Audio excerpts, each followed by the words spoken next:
E aí, gente, tudo bem? Aos pouquinhos eu tô de volta. Tô gravando esse extra aqui do Canal Credo para passar alguns recados, falar algumas coisas. Eu fiquei sumido há algum tempo. O Canal Credo não acabou. Eu vou continuar com ele, com o trabalho, mas com esse negócio de isolamento social, realmente ficou muito complicado para mim seguir o trabalho. Em primeiro lugar, eu queria agradecer pela marca do início do canal, que para mim é super importante. A 100 inscritos, na verdade eu ultrapassei a barreira dos 100. São 120 pessoas aí que apostaram, que assinaram embaixo do trabalho que eu venho fazendo, o que para mim é muito importante. Em tempos de comunicação em massa via internet, para algumas pessoas isso pode não parecer nada. Mas quando você pega um público desse, transporta para dentro de uma sala, você vê que você está com 120 pessoas diante de si, é um público grande, é um público que eu respeito, é um público que vem incentivando o meu trabalho e graças a esse público que eu venho me sentindo animado a manter.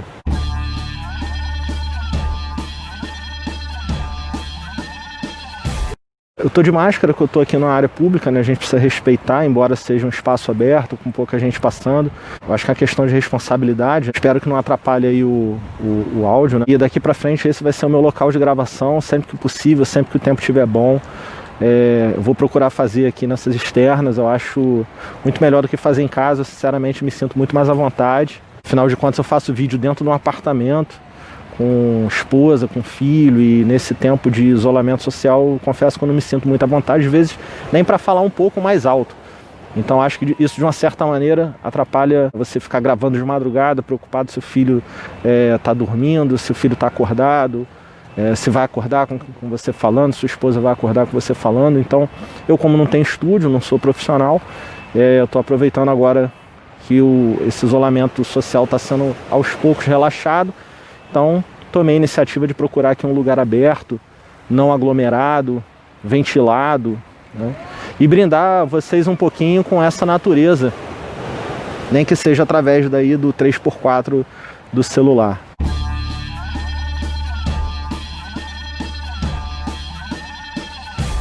E pode parecer que não, mas para um canal de teologia, esse ponto aqui é um ponto muito especial.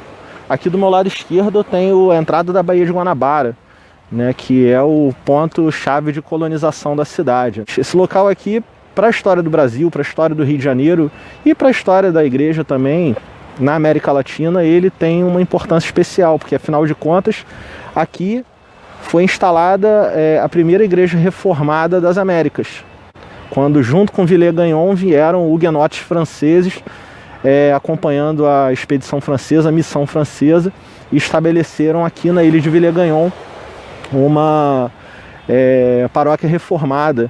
E esses missionários calvinistas, eles vieram com cartas de recomendação de Calvino, né? Então aqui foi celebrado o primeiro culto protestante das Américas, e foi nas mãos de Villegagnon também que esses primeiros missionários foram martirizados. Quando foram instados a defender a sua fé diante de Villegagnon, esses huguenotes franceses, eles redigiram a Confissão de Fé da Guanabara, que foi a primeira confissão de fé protestante escrita aqui na América do Sul, escrita no Brasil. Então esse aqui é um lugar cheio de significado. A colônia francesa, a França Antártica, não durou muito, foi expulsa pelos portugueses, que mandaram os franceses de volta para casa, e Estácio de Sá também entrou aqui pela Ria de Janeiro, né? Existe uma confusão sobre o porquê do nome da cidade ser Rio de Janeiro, né? Algumas pessoas diziam antigamente que é porque os portugueses, quando entraram pela boca da Baía de Guanabara, achavam se tratar da foz de um rio. Só que os portugueses, que praticamente inventaram a navegação moderna, jamais iriam se enganar quanto a isso. Na verdade, o nome Rio vem de Ria. Ria é o nome técnico que se dá à embocadura de uma baía frente ao oceano. Enfim, então esse aqui é um lugar que, além de belo, além de aprazível, de ter uma vista maravilhosa, ter uma iluminação estupenda para fazer aqui as filmagens, é um lugar cheio também de significado histórico, tanto para a história secular quanto para a história da igreja. Então eu vou passar a retomar as filmagens daqui.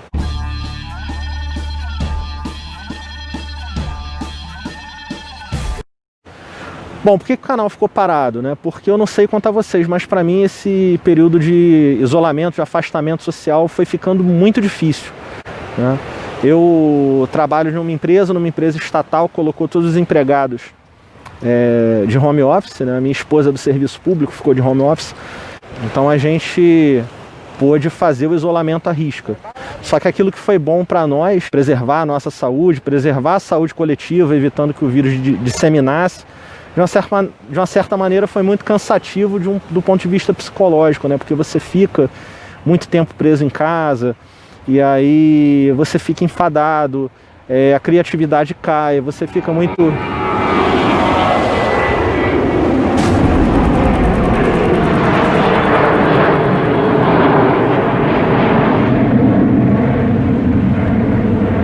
Eu acho que eu disse em algum momento da filmagem que ali era a pista do aeroporto, né?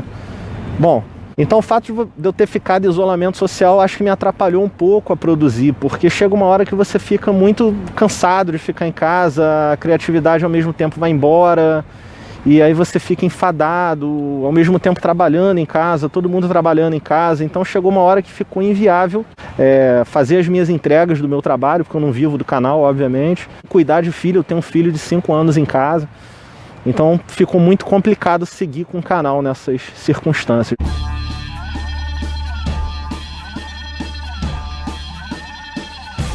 Uma outra questão também é que esse tempo serviu para pensar um pouco em como seguir nessa linha do canal, né? Porque eu segui fazendo algumas matérias, assim, pensando temas da realidade para falar de algumas questões teológicas, me apoiando em notícias de jornal. E aí de repente veio a pandemia e veio uma avalanche de notícias.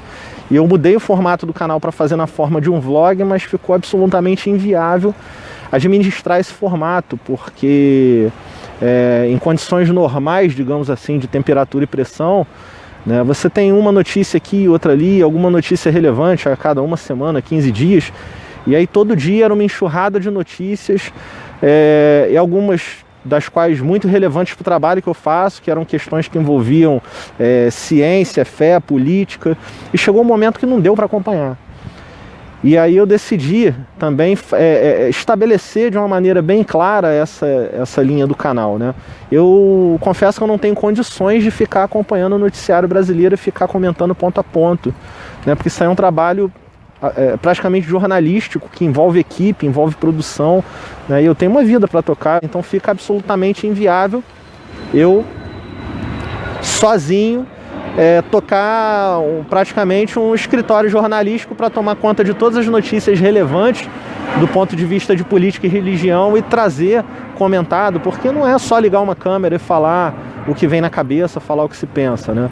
É você fazer pesquisa, você trazer informação relevante. O que está no jornal, o que está nos sites, está todo mundo lendo. Agora você trazer uma análise consistente e ao mesmo tempo concisa, né? É uma coisa que dá trabalho, então eu decidi estabelecer o seguinte para o canal: sem tanta pressa, pegar fatos relevantes da conjuntura que aconteçam dentro de um determinado mês, ter tempo para analisar, deglutir e trazer um comentário teológico em cima dessa conjuntura política que seja um tanto quanto assim permanente, né? Eu não sei se eu estou me fazendo entender, mas a ideia não é ficar perseguindo ali o noticiário para e passo, mas pegar temas que sejam relevantes e ao mesmo tempo tenham a ver com uma conjuntura permanente do Brasil, se é que eu posso dizer assim, não sei exatamente o que vocês vão entender por conjuntura permanente.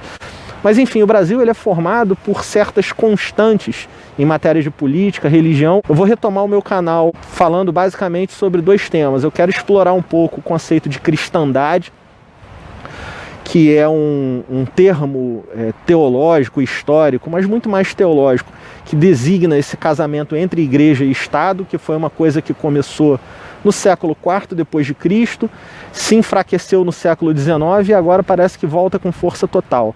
Se a gente não compreender o conceito de cristandade, fica muito difícil a gente fazer uma análise política de conjuntura no que toca às relações de igreja, Estado, governos, partidos políticos e igreja, então a gente precisa entender isso bem.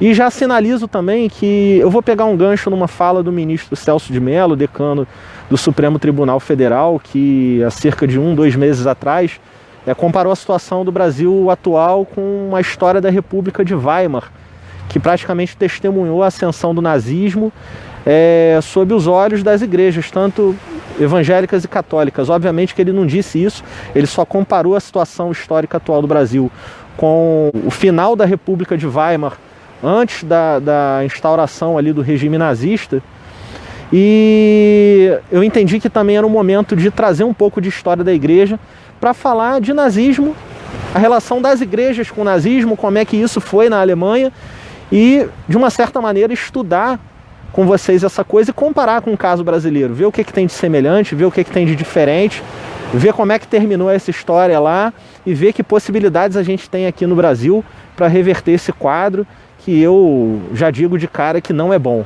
de mistura de igreja e Estado. Mas é isso, gente, o vídeo ficou grandão, era para ser um extrazinho pequenininho, mas eu estava muito tempo sem falar com vocês, só para dizer que aos poucos aí, julho, eu vou retomando o canal aos poucos, mas que em agosto eu volto com força total para a gente retomar nosso bate-papo aí sobre análise de conjuntura política e religião incidente nessa conjuntura, daquela maneira que a gente vinha fazendo sempre, viu? Obrigado aí aos 120 inscritos do canal. Vocês estão sendo muito importantes aí em me incentivar para continuar com esse trabalho que dá muito trabalho, tá, gente? Confesso a vocês que quando eu me meti nesse negócio, eu já fazia ideia de que ia dar trabalho, mas não sabia que ia dar tanto. Fazer uma coisa profissional sendo amador, o mais perto do profissional possível, é muito complicado. Mas a gente vai seguindo aí, como diria Chico Buarque, aos trancos e barrancos. A gente vai levando, a gente vai levando, a gente vai levando essa gema. Tchau.